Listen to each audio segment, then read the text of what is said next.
Are you certain that the person you present to the world every day is truly you?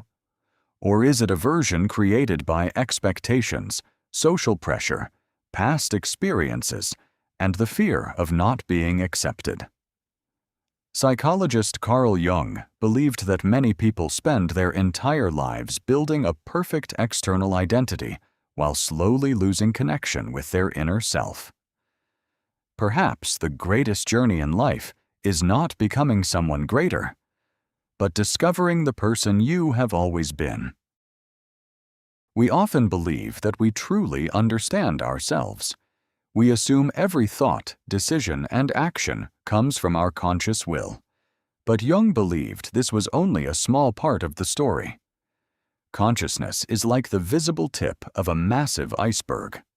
Beneath the surface lies a much larger world, the unconscious mind, containing forgotten memories, suppressed emotions, and parts of ourselves we have never had the courage to face.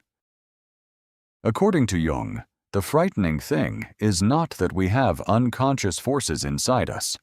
The frightening thing is that we are unaware they exist. A person may believe they are freely choosing their life, while actually being influenced by fears, beliefs, and patterns formed years ago. Without exploring this inner world, we may spend our entire lives walking a path that was never truly ours.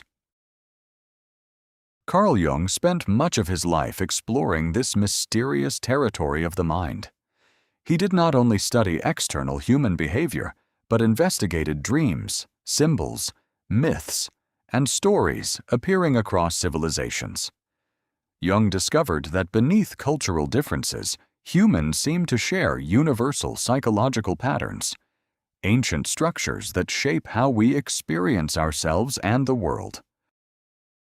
One of Jung's most important concepts is the persona, the mask each person creates to enter society. We learn to become the good child, the successful person, the professional worker, or the one who always appears strong. The persona helps us adapt to the world, but the problem begins when we forget we are wearing a mask and mistake it for our true identity. One of Jung's most important concepts is the persona, the mask each person creates to enter society.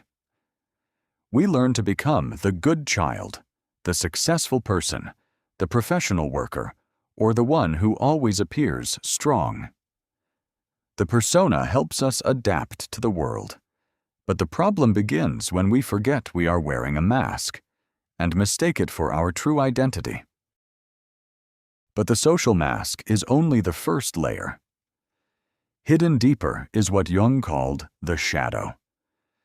This is where we store the parts of ourselves we try to deny, uncomfortable emotions, secret desires, and thoughts we do not want to admit are actually part of who we are. Since childhood, we learn that some traits are rewarded while others must be hidden. We may learn that anger is bad, failure is shameful, or weakness is unacceptable. So we bury those parts deep into the unconscious. But Jung warned that what is hidden does not disappear. It simply returns in ways we cannot control. Jung's goal was not to become a perfect person without darkness. He believed true growth comes from having the courage to face the parts of ourselves we once avoided. When a person can accept both their light and their shadow, they begin moving closer toward what Jung called psychological wholeness. Jung called the journey of confronting and integrating the different parts within ourselves individuation.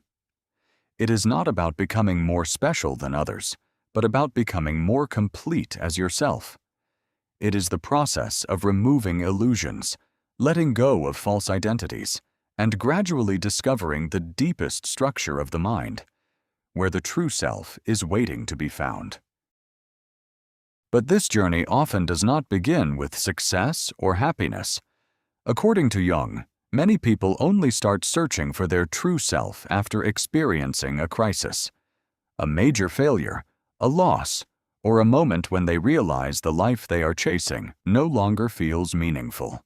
These dark moments are not only breakdowns, sometimes they are invitations from the unconscious to transform. This is why Jung was deeply interested in dreams. He did not see dreams as random images appearing during sleep.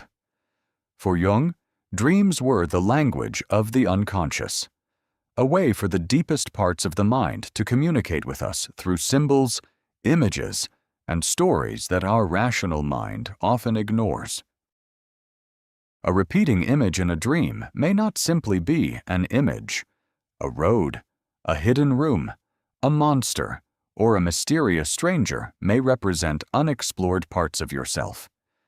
Jung believed the unconscious does not only hide problems, it also attempts to guide us toward growth and transformation. Jung also introduced the idea of the collective unconscious. He believed that beneath personal experiences, humans share ancient psychological symbols called archetypes.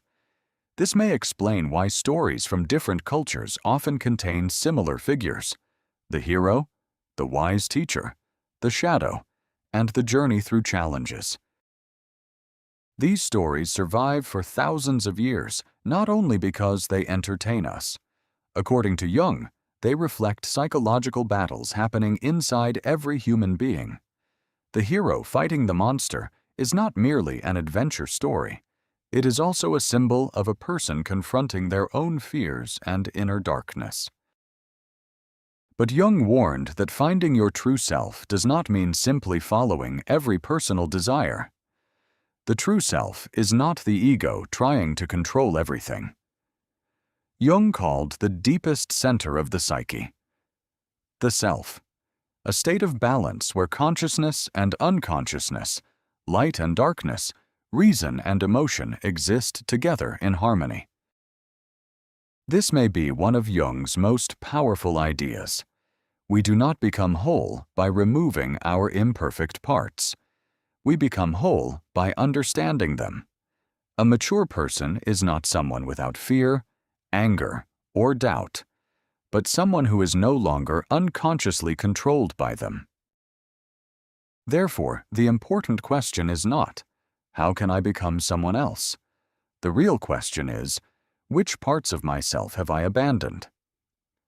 Perhaps behind the fears you have always avoided are hidden abilities, creativity, and strengths you have never discovered. Jung believed every human being carries an unrealized potential within. Life is not only about achieving more in the outside world, but also about traveling inward to understand who we truly are. Because the greatest stranger we need to meet is sometimes ourselves.